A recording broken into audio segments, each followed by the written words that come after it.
Nakakapagod ang buhay, no? Hindi ka sigurado kung bukas masaya ka na o bukas ganun pa din. Hindi ka sigurado kung bukas panalo ka na o bukas talo pa din.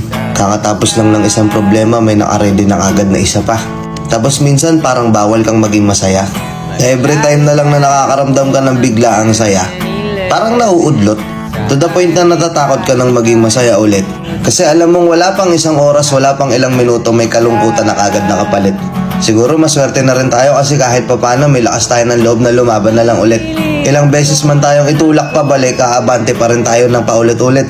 Siguro barang araw yung mga tao minamaliit tayo.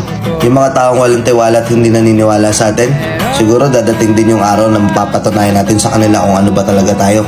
Na kaya din natin silang lampasan, kaya din natin silang sabayan. Alam ko napapagod ka na. Alam ko ikaw tong tinutukoy ko na to. Pero wag kang susuko ha. Let's go.